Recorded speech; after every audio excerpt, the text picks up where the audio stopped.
का आपण सकाळी उठतो, आपल्याला भूक लागते, आपण पोहे, रवा, उपमा, ब्रेड एक्सेट्रा सगळं काही खातो. ठीक आहे. आता हे आपण सगळं खातो, पण नक्की शरीरात जाऊन ह्याच्यावर प्रोसेस काय होते? तुम्हाला एक शॉकिंग फॅक्ट माहितीये का? आपण दररोज आपल्या शरीरावर दररोज 2 ते 3 किलो अन्नावर प्रक्रिया होत असते, म्हणजे जे आपण खाल्लेलं असतं त्याच्यावर. आता ही नक्की प्रक्रिया कशी होते? तर आपल्याला आजच्या लेक्चरमध्ये हेच बघायचं की ह्यूमन न्यूट्रिशन म्हणजे काय, डायजेस्टिव्ह सिस्टीम म्हणजे काय, म्हणजे आपण जे खाल्लंय ते नक्की पचतं कसं काय, हेच सगळं आपल्याला आजच्या लेक्चरमध्ये बघायचंय. नमस्कार, मी सोना मॅम, कर्मवीर प्रबोधिनी सातारा, विद्यार्थ्यांच्या स्वप्नांना दिशा देणारी एक चळवळ या एज्युकेशनल युट्यूब चॅनलवर मी तुमच्या सर्वांचं स्वागत करते. तर आता तुम्हाला सगळ्यांना प्रश्न पडला असेल की ह्यूमन न्यूट्रिशन म्हणजे काय. Then let's check what is mean by human nutrition. चला तर आपण काय बघूया, ह्यूमन न्यूट्रिशन म्हणजे काय.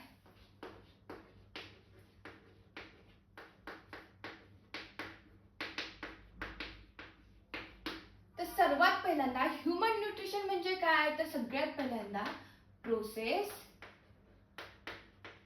Bye which human take food, then digest, then absorb, and then remove waste. म्हणजेच काय, तर ह्यूमन न्यूट्रिशन म्हणजे काय, तर सगळ्यात पहिल्यांदा ही एक प्रोसेस आहे जी काय आहे, ह्यूमन काय करतात, आपलं जे फूड आहे ते फूड काय करतात, इनटेक करतात. दुसरी गोष्ट, ते इनटेक तर केलं, तर इनटेक केल्यानंतर काय आहे ते डायजेस्ट होतं. आता डायजेस्ट झालं तर नुसतं डायजेस्ट होऊन चालेल का, तर पुढची प्रोसेस आहे की जे फूड डायजेस्ट केले त्याच्यातून काय होणार, ज्या गोष्टी गरजेच्या आहेत शरीरासाठी त्या काय होणार, ऍब्सॉर्ब करणार. आणि ऍब्सॉर्ब केल्यानंतर सगळ्याच गोष्टी घेणार आहे का, त्याच्यातलं काही अनडायजेस्टेड पार्टिकल्स पण असणार, अनडायजेस्टेड फूड पण असणार, ते म्हणजे काय आहे तुमचं वेस्ट, ते सुद्धा काय होतं, बाहेर पडतं. देन आता तुम्हाला जर का डेफिनेशन विचारली तर तुम्ही काय सांगाल की human nutrition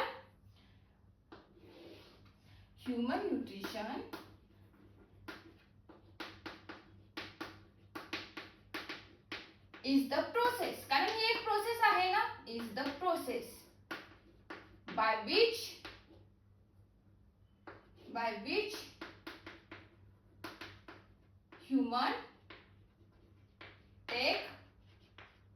human intake food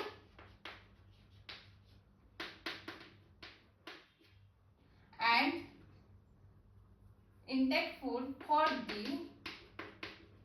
utilization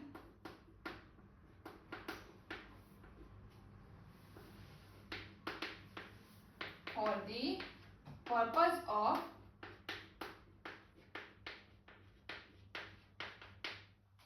growth, repair and maintenance. म्हणजेच काय आपण सांगितलंय, human nutrition is the process, ही एक प्रोसेस आहे. कशाची प्रोसेस आहे की जे काय करतात, ह्यूमन फूड घेतात आणि फूड घेतल्यानंतर ते काय होतं, त्या फूडचं काय होतं, एनर्जी मध्ये कन्वर्ट होतं.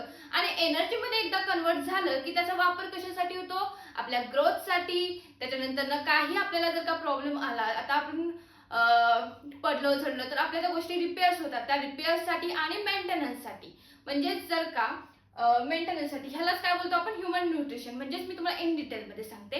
आता जस्ट इमॅजिन, मी जर का 2 दिवसापूर्वी 2 दिवस 3 दिवस मी जर का जेवलेच नाही तर माझं काय होईल, मी आता इथे लेक्चर घेऊ शकले असते का, तर नाही. तर ह्याच्यासाठी मला काय लागली, एनर्जी. पण जर का मी 2 दिवस जेवलेच नाही तर माझ्यात ती एनर्जी येईल का, तर नाही.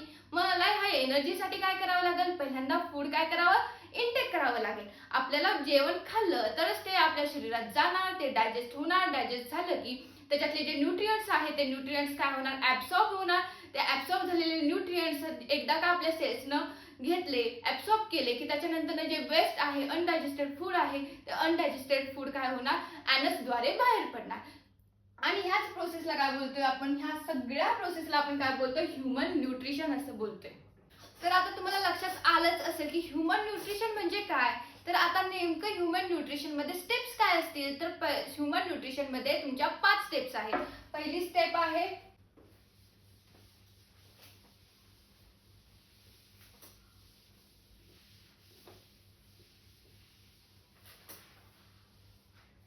मी काय म्हणलंय, ह्युमन न्यूट्रिशन मध्ये तुमच्या किती स्टेप्स आहेत? 5 स्टेप्स आहेत. पहिली स्टेप आहे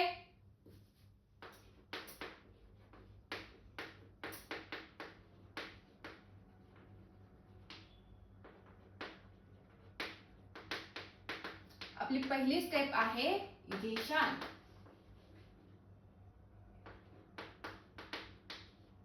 दुसरी स्टेप आहे डायजेशन. आपली तिसरी स्टेप आहे ऍब्सॉर्प्शन.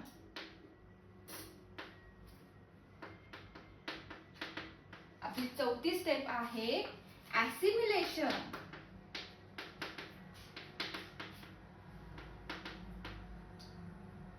आणि आपली पाचवी स्टेप आहे इजेशन.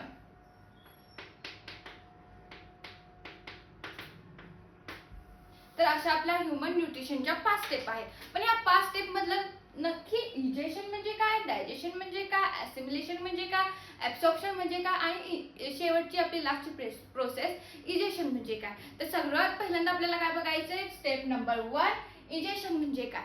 तर इजेशन म्हणजे आता समजा माझ्या हातात एक ताट आहे. इमॅजिन करा फक्त माझ्या हातात ताट आहे. ताटात मस्तपैकी भाकरी आहे, त्याच्यानंतर एखादी भाजी आहे आणि मस्तपैकी ताक आहे असं आपण समजूया. ओके, आता मी भाकरी घेतली, मिरचीचा ठेचा आहे समजूया.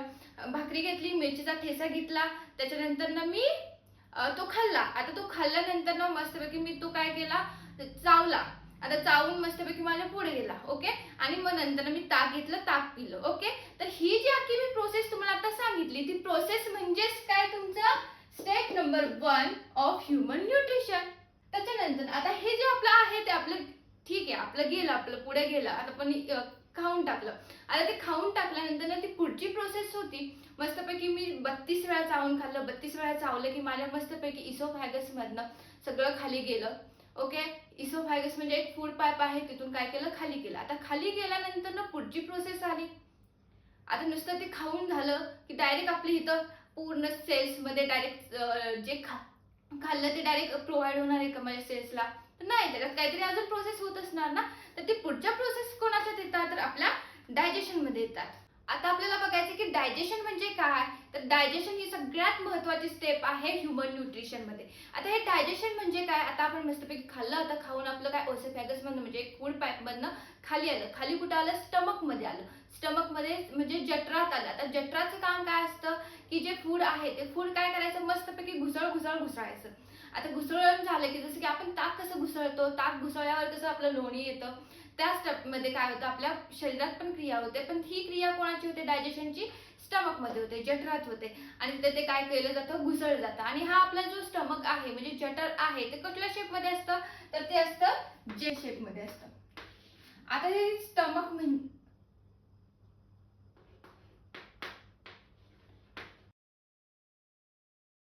Breaking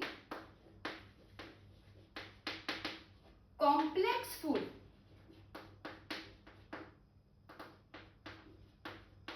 into small soluble particles.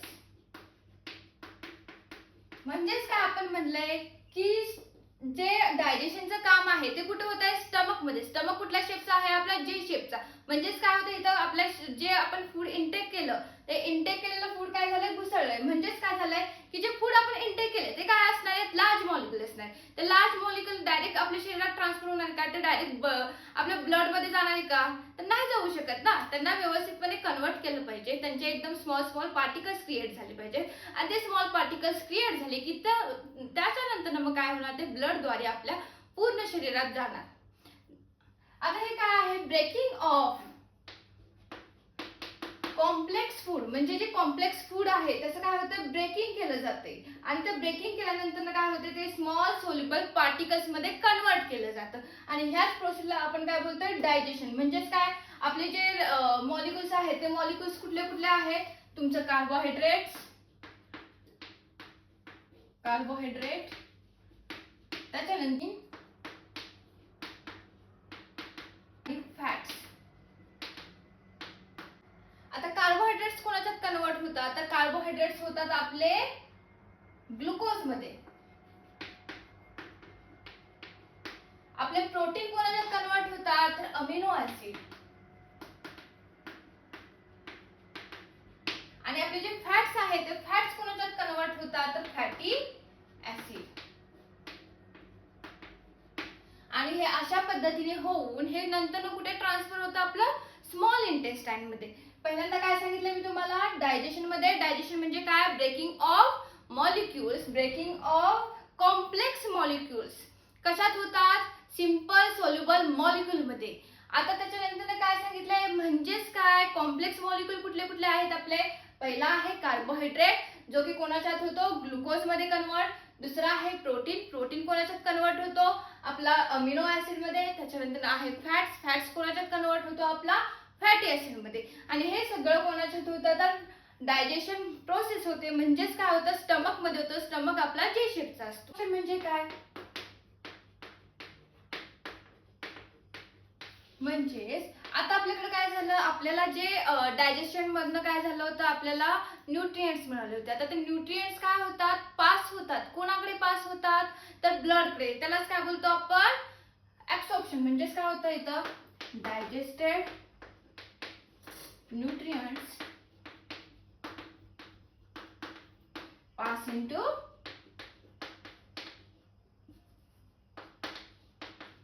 Blood. आणि हे प्रोबॅबली कुठे होतं? तर हे प्रोबॅबली स्मॉल इंटेस्टाइन.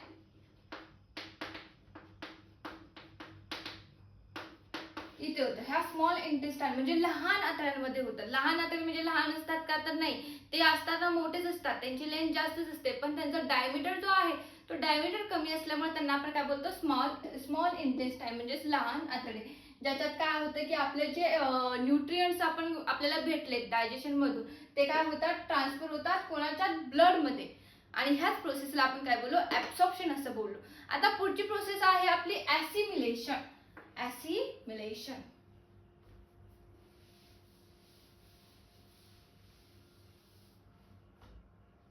ऍसिमिलेशन.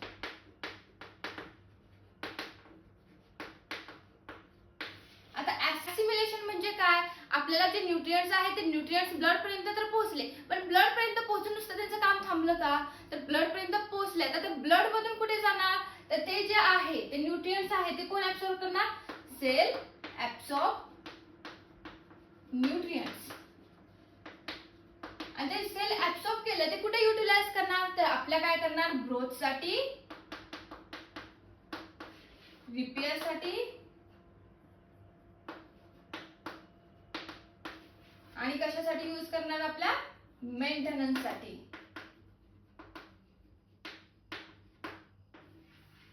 अशा प्रकारे हे ऍसिमिलेशन आहे, ज्याच्यात काय आहे? सेल काय करते? तुमचे जे आहे ते न्यूट्रिएंट्स काय करते? ऍब्सॉर्ब करते. ते ऍब्सॉर्ब करून आपल्याला एनर्जी क्रिएट होते. म्हणजेच ती कशासाठी यूज होते?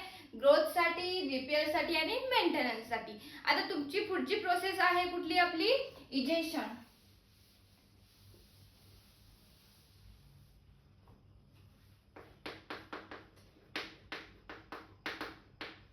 आता इजेशन म्हणजे काय? आता तुम्हाला सगळं तर भेटलं, ओके, न्यूट्रिएंट्स वगैरे भेटले, पण जे रिमूव्हल आहे, रिमूव्ह आहे, जे अनडायजेस्टेड पार्ट आहे, तर अनडायजेस्टेड पार्ट तुमचा बाहेर आला पाहिजे ना. तर त्या अनडायजेस्टेड पार्टलाच आपण काय बोलतो? इजेशन. जो ज्या कोणाच्या थ्रू बाहेर पडतो? ऍनस थ्रू बाहेर पडतो. आणि रेक्टम थ्रू म्हणजे काय होतं? रेक्टम जे ऑर्गन आहे आपलं, तिथे काय केलं जातं? ते स्टोअर केलं जातं. आणि ऍनसद्वारे ते काय होतं? ऍनस हा त्याचा मार्ग आहे, ज्यातून ते वेस्ट काय होतं? बाहेर होतं. म्हणजेच काय? तर रिमूव्ह of undigested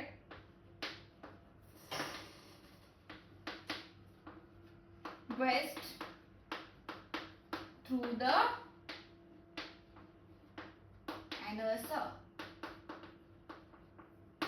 आणि अशा प्रकारे आपल्या न्यूट्रिएंट्सच्या, ह्युमन न्यूट्रिएंट्सच्या 5 स्टेप ह्या संपलेल्या आहेत. पहिली स्टेप होती आपली कुठली? पहिली स्टेप होती इजेशन, ज्याच्यात काय होतं? आपण फूड घेतलं होतं. फूड घेतल्यानंतर काय झालं होतं? आपलं ते फूड काय झालं होतं? डायजेशन मध्ये.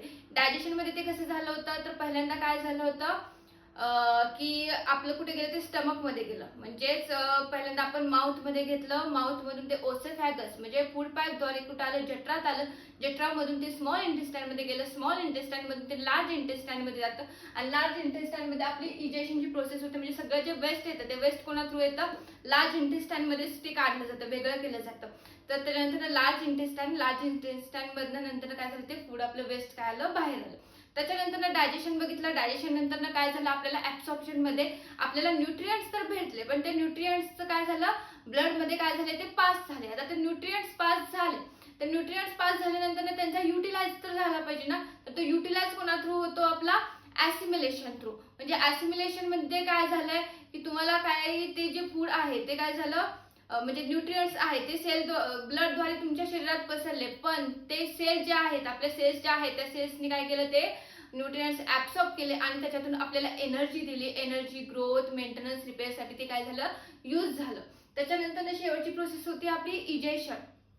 इजेशनद्वारे काय झालं, जे आपलं जे न्यूट्रिएंट्स सोडून जे अनडायजेस्टेड फूड होतं, जे न पचलेलं पदार्थ होतं, ते काय होतात, बाहेर पडतात. कोणाद्वारे बाहेर पडतात, ऍनसद्वारे बाहेर पडतात आणि रेक्टम आहे तिथं काय होतं, तुमचं स्टोअर होतं फूड.